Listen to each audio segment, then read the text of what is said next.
Accueillir l'un de nos invités, M. Samuel Hervé Mandeng. C'est un Camerounais de l'étranger et on aura l'occasion au cours de cet échange de faire la différence entre la diaspora et les Camerounais de l'étranger. Et je vais vous avouer que c'est M. Mandeng qui m'a édifié sur le sujet. Alors, il est conseiller en leadership et secrétaire général de la table ronde du mois de l'histoire des Noirs du Québec.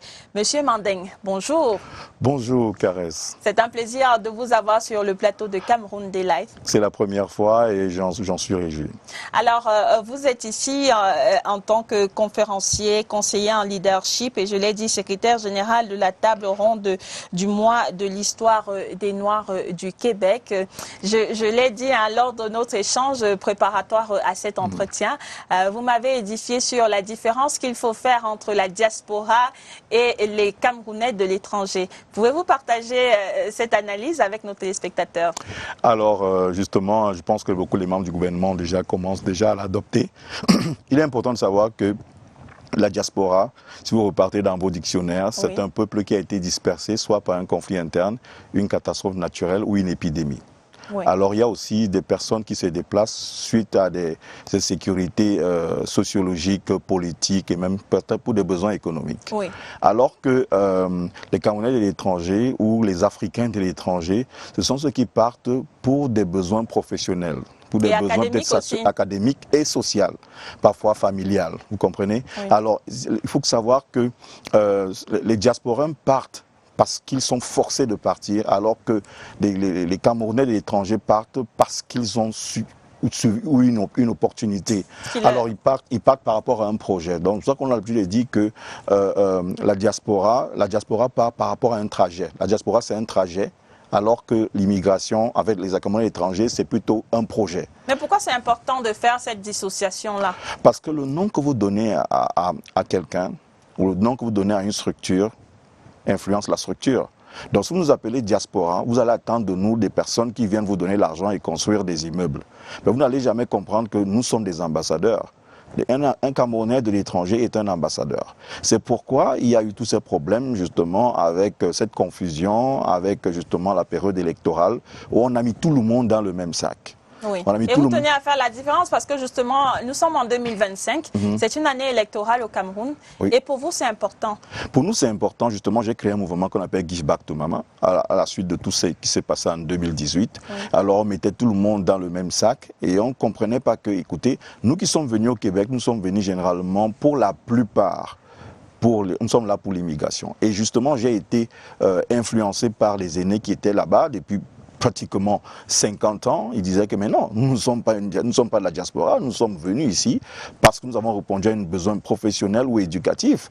Alors, pourquoi on nous appelle les diasporas? Alors qu'en Europe, c'est très facile parce que les gens peuvent partir, comme on dit, Boza, Francis Ngannou est un exemple et tout, je fais un clin d'œil. Boza, pour ceux qui ne savent pas, c'est voyager de façon, l'immigration illégale tout simplement. Migration illégale. Alors, il faut savoir que pour aller en Europe, on migre. Pour aller en Amérique du Nord, on immigre. L'immigration est un projet. Donc, on vous sélectionne par rapport à vos compétences et le pays vous accueille. À l'entrée, vous avez déjà une structure qui vous aide à trouver un logement, qui vous aide à pouvoir trouver un emploi, à vous installer, à vous introduire. À vous intégrer même socialement. Exact, socio-économique, c'est l'intégration socio-économique. Oui. Alors que dans la migration, personne ne vous connaît. Alors, personne ne vous attend. Personne ne vous attend surtout, c'est même le vrai terme. Personne ne vous attend. Et alors vous vous débrouillez tel que vous pouvez et tout. Et parfois c'est arrivé à ce niveau que beaucoup de nos compatriotes se sont rendus compte qu'ils avaient fait un mauvais choix. Alors on peut comprendre que l'élection de 2018, beaucoup de Camerounais, lorsque vous analysez de l'autre côté, c'est un trop plein d'amour. Les Camerounais aiment beaucoup leur pays. Alors, je pense que c'était aussi... Vous pensez que ces réactions, ces posts qui étaient assez virulents? Oui. Et parfois même, il y a eu des cas de violence physique. C'était un trop plein d'amour? C'est un trop plein d'amour, d'une autre manière. Mais sauf qu'on condamne les actes. Il faut le savoir. L'acte est condamnable. Oui. Ça ne justifie pas. Mais c'est juste que vous savez, je vous disais que le Cameroun est le seul pays dans cette différence, surtout au Canada, États-Unis, on n'a pas de cimetière camerounais. Ils veulent rentrer au pays. Ils veulent rentrer au Cameroun, même dans un cercueil. Alors, il y a un problème de double nationalité. Écoutez, refusez aussi les cercueils qui rentrent au Cameroun. parce qu'ils ne sont pas camerounais, mais les cercueils rentrent, ils ont une autre nationalité. Donc pour dire en général que le gouvernement doit encadrer l'immigration, doit encadrer, c'est une richesse. C'est une richesse justement, au niveau intellectuel. Parlant de cette richesse-là, de cette immigration-là, vous venez du Québec et on sait que le Canada est depuis quelques années une destination qui accueille de nombreux immigrants plutôt, notamment camerounais, une forte communauté camerounaise, notamment au Québec où vous êtes. Qu'est-ce qui explique cet engouement vers cette destination, vous qui êtes? Ben déjà, une parenthèse, je suis expert aussi en intégration et immigration. D'accord. J'aide les gens dans leur stratégie d'intégration. Alors, déjà, il faut savoir que les Camerounais sont très, très bien formés au niveau mental. Ils ont des compétences. Donc, on a des compétences et la plupart des Camerounais ont d'abord une chose que tout le monde n'a pas, la résilience, que les gens ont cachée dans le Hemley, entre guillemets. Le Camerounais a cette capacité de s'adapter.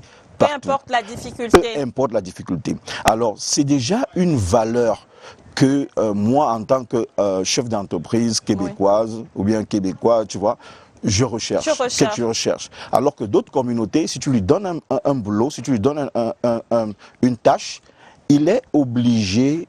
S'il y a une difficulté, il ne peut pas progresser. Alors le Camerounais va te dire, écoute, c'est vrai qu'on peut faire ça, c'est vrai qu'il y a une difficulté ici, mais je peux plutôt faire ça. Alors ça, c'est une force que nous devons plutôt capitaliser. Mais il y a aussi, bon, d'autres qui viennent aussi pour des besoins. Il faut savoir que, besoins professionnels, il faut savoir que la demande, la vraie richesse dans le monde, ce sont les hommes.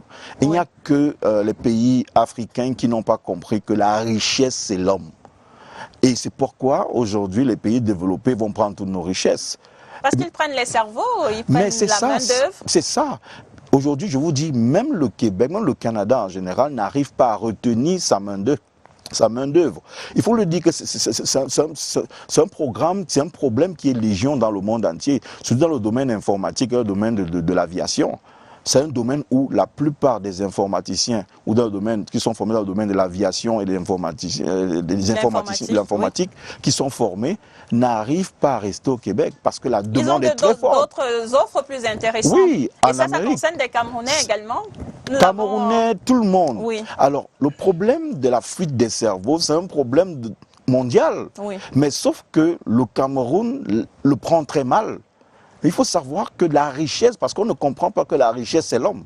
Parce qu'on est dans un système où les gens pensent que si on te paye ton emploi, on te fait une faveur. Mais non, tu donnes plus. Généralement, le salaire qu'on te donne, c'est 10%, on peut dire 10% de ce que tu as produit. Tu rapportes à l'entreprise pour laquelle tu travailles. Donc tu ne fais pas une faveur à l'entreprise. Alors, pour les échéances 2025, on pense que l'une des plus grandes richesses que tous les partis politiques doivent certainement mettre en avant, c'est la transformation.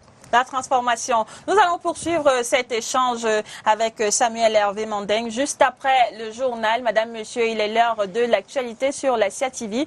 Le 7h est annoncé à la présentation Yoti Kale Lissongue.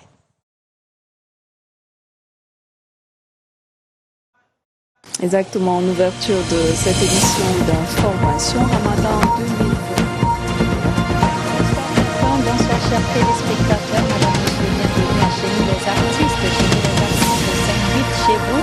Ce soir, nous allons nous intéresser à CRTV News, nothing but the news.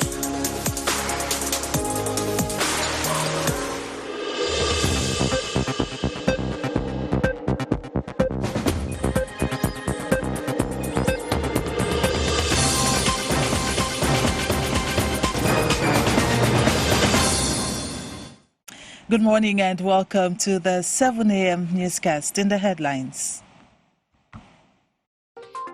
Fresh impetus is given to the fight against corruption in Cameroon, a cankerworm that ate over 114 billion of state funds in 2023. President Biya wants of severe sanctions to be meted out on anyone guilty of corruption or the misappropriation of public funds this 2025.